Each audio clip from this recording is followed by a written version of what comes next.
बिस्मिल्लाहिर्रहमानिर्रहीम। ये जो रेजोल्यूशन की बात आई है, मेरे ख्याल से अब तो बहुत देर हो गई क्योंकि पार्लियामेंट से कानून बन चुका है। मगर आप लोगों के बात याद हो गई कि सदर साहब सदर मोहतरम के साथ मैं जाकर मौजूदा वज़ीर आला से हमने मुलाकात की, तो सबसे पहले पूरे मुल्क में अगर किसी वक्फ बोर्ड ने इस कानून के ख़िलाफ़ एक रेजोल्यूशन पास किया था तो तेलंगाना वक्फ बोर्ड ने किया था, और हमने अपने उस महज़र में इस बात को कही भी थी। अब दौरान असम्बली अगर हम इस तजवीज़ को रखते और पार्लियामेंट के कानून बनने से पहले, तो मुझे यकीन है कि हुकूमत इसको कबूल भी कर लेती। मगर अब पार्लियामेंट से कानून बन चुका है तो अब असम्बली में आप रेजोल्यूशन पास भी कर लें, मगर उसका जो असर होना था वो असर तो मैंने समझता है कि इतना ज़्यादा होगा। मगर अब अगर मानसून सेशन होगा तो हम इसको बात को हुकूमत के सामने रखकर हमारे MLAs इस बात का इसरार करेंगे कि कर्नाटका और तमिलनाडु की नहज पर आप भी इस रेजोल्यूशन पास करिए। मगर एक पार्लियामेंट में कानून बन चुका है, इसका हमको ख़ास लिहाज रखना पड़ेगा।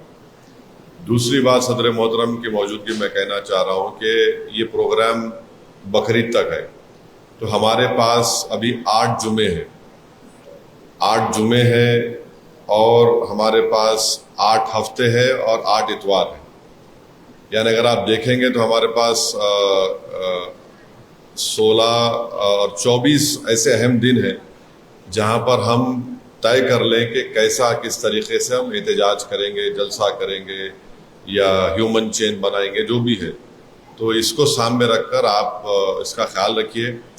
और आखिरी बात यह है कि एहतजाज अगर कहीं मुल्क में हो सकता है तो जनूबी हिंद में हो सकता है। उत्तर प्रदेश में तो आप देख रहे हैं कि अगर कोई काली पट्टी लगाए तो उनको नोटिस दे दी गई।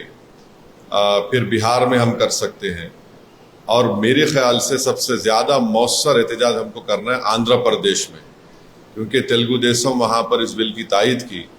हम वहाँ पर अगर राय आमा को हमवार करेंगे और प्रेशर डालेंगे वहाँ की बरसर इख्तियार जमात पर, तो इससे मैं समझता हूँ कि हमको काफ़ी फ़ायदा भी मिल सकता है। और जहाँ तक आंध्र प्रदेश में चाहे कर्नूल हो, कड़पा हो, विजयवाड़ा हो, अगर आप समझते कि मेरे आने से कुछ फ़ायदा हो सकता है तो मैं हाजिर हूँ, बशर्ते कि आप पहले बता दीजिए। और जहाँ कहीं भी तेलंगाना में भी अगर आप समझते हैं कि हमको आना चाहिए, बराबर हम तैयार हैं आने के लिए। तो हमारा एहतजाज जो होगा तेलंगाना, आंध्र प्रदेश और किसी हद तक मराठवाड़ा, महाराष्ट्र में, मुंबई में। मगर अगर हम शुमाल में जाएंगे तो शुमाल में, उत्तर प्रदेश में तो हालात आप देख रहे हैं, हुकूमत वहाँ पर देगी नहीं देगी परमिशन नहीं मालूम। तो इस बात का ख्याल रखिए कि बकरीद तक हमारे पास 8 जुमे हैं, 8 हफ्ते हैं और 8 इतवार है।